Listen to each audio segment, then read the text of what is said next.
রোধ করার জন্য কি করা যায়, মুসলমানদের ঐক্যে ফাটল সৃষ্টি করার জন্য কি করা যায়? একটা মসজিদ প্রতিষ্ঠা করি। কেন? কোন মন্দির প্রতিষ্ঠা করলে তো হবে না, গির্জা মাধ্যমে তো আর বিরোধিতা করা যাবে না। মুসলমানরা তো এখন প্রতিষ্ঠিত, যা করব ভিতর থেকে করতে হবে। মসজিদ প্রতিষ্ঠা করি, মসজিদ দিয়ে কাজ চালাবো, কেউ সন্দেহ করবে না। করছে মসজিদ প্রতিষ্ঠা। আমার আল্লাহ আমার নবীকে জানিয়ে দিয়েছেন, হাবিব ওয়াল্লাযীনা ইত্তাখাযু মাসজিদান দিরারান ওয়া কুফরান ওয়া তাফরীকান বাইনাল মুমিনিন ওয়া ইরসাদান লিমান হারাবাল্লাহ ওয়া রাসূলা, সূরা তাওবার আয়াত। হাবিব, এরা একটা মসজিদ বানিয়েছে, এটা দেরার, এটা ক্ষতির জন্য বানিয়েছে, আপনাদেরকে ধোঁকা দেওয়ার জন্য, মুসলমানদের সামগ্রিকভাবে লস করানোর জন্য এরা এই মসজিদ বানিয়েছে। উদ্দেশ্য কি? কুফরা, কুফরির উপর, তাফরীকা বাইনাল মুমিনিন, মানে মুসলমানদের বৃহত্তর ঐক্যে ফাটল সৃষ্টি করার জন্য। শব্দগুলা খেয়াল করেন, মুসলমানদের বৃহত্তর ঐক্যে ফাটল সৃষ্টি করার জন্য। ওয়া ইরসাদাল লিমান হারাবাল্লাহ ওয়া রাসূলা, যারা আল্লাহ এবং রাসূলের বিরুদ্ধে কাজ করছে তাদেরকে শেল্টার দেওয়ার জন্য। এই উদ্দেশ্যে তারা মসজিদটা প্রতিষ্ঠা করে। সেই যুগ থেকে এই যুগ পর্যন্ত আমাদেরকে সবচেয়ে বেশি ক্ষতি সাধন করেছে আমাদের ভিতরের লোক।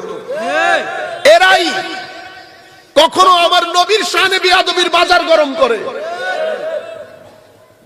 এটাও আমাদের কালচারের মধ্যে। হে মুহাম্মদ সাল্লাল্লাহু আলাইহি ওয়াসাল্লাম, আপনি বন্টন যে করেছেন এটা সুন্দর হয় নাই, এটা কোন কাফের মুশরিক বলে নাই, আমাদের মধ্য থেকে একজন বলেছে। আমার নবী কি বলেছে জানেন? কই বলে কি? বলে কি? তুমি কার সাথে কথা বলছো তুমি বুঝতে পারছো? লাউলা মাদিল মাইয়াদিল, আমার বন্টন প্রক্রিয়া সুন্দর না হলে তো কার বন্টন প্রক্রিয়া সুন্দর হবে? তুমি বুঝছো? ইয়াতিনি খবরুস সামা সাবাহান ওয়া মাসাআন, জিবরিল ওহী নিয়ে আমার ঘরের দরজায় সকাল বিকাল দাঁড়িয়ে থাকে, তুমি আমাকে বলছো আমার বন্টন প্রক্রিয়া সুন্দর না।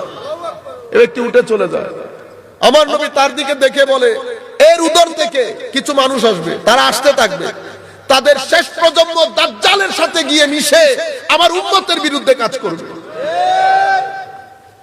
তাদের নামাজ, রোজা, তিলাওয়াতে কোরআন তোমাদের চেয়ে অনেক বেশি হবে, কিন্তু না তারা ধর্মের ভিতরে থাকবে, না ধর্ম তাদের ভিতরে থাকবে।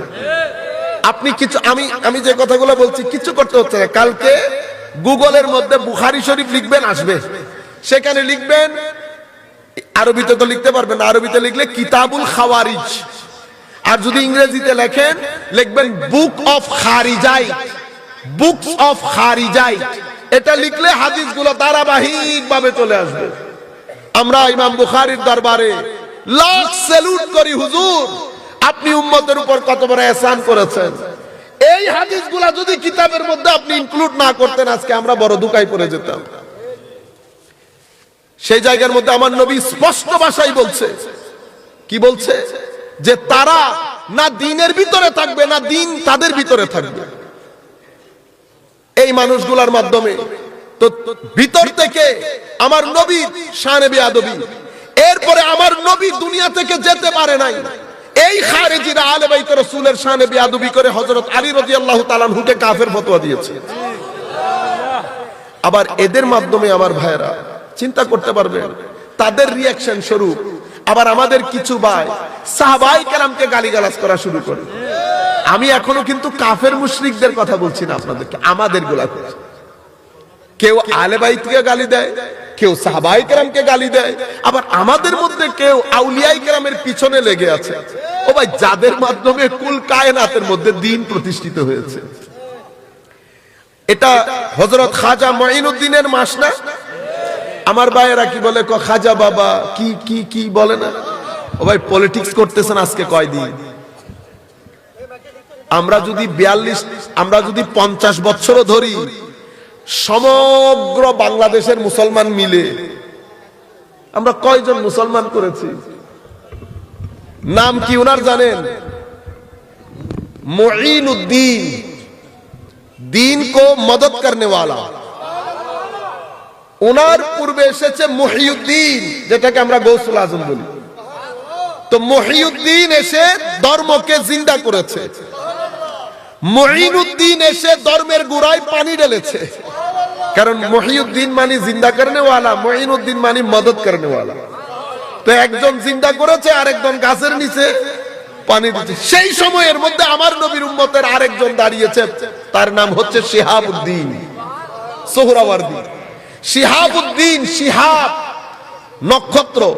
উনি এসে কি করেছেন, উনি লাইট টাইট লাগিয়ে আমার নবীর উম্মতের বাজারকে আলোকিত করে দিয়েছেন। শিহাবউদ্দিন যাইতে পারে নাই, বাহাউদ্দিন দাঁড়িয়ে গেছে। আগুনের সংস্পর্শে আসা মাত্রই ভেতরে লুকিয়ে থাকা প্রাকৃতিক গ্যাস মুহূর্তের মধ্যেই জ্বলে ওঠে। পুরো দিন বানিয়ে দিয়েছেন আজকে।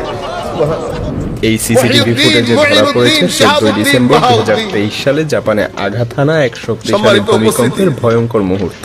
এই আন্দাজে আউলিয়ায়ে কেরাম দ্বীনের খেদমত করেছে, আর আমার ভাইয়েরা রাত দিন আউলিয়ায়ে কেরামের পিছনে লেগে আছে। এরপরে দেখেন যেই যেই জিনিসগুলোর মাধ্যমে উম্মতে মুসলিমার মধ্যে গত 1300 বছরে ঐক্য প্রতিষ্ঠিত হয়েছে, জানেন সেগুলা কি? ঈমানের ক্ষেত্রে কুল কায়নাতের সমগ্র মুসলমান 90 ভাগেরও বেশি আহলুস সুন্নাহ ওয়াল জামার আকীদার উপর প্রতিষ্ঠিত হয়ে ঐক্যমত প্রতিষ্ঠিত হয়েছে। কিসের উপর? আহলুস সুন্নাতে ওয়াল জামা। আকীদার ক্ষেত্রে, আমলের ক্ষেত্রে কুল কায়নাতের মুসলমান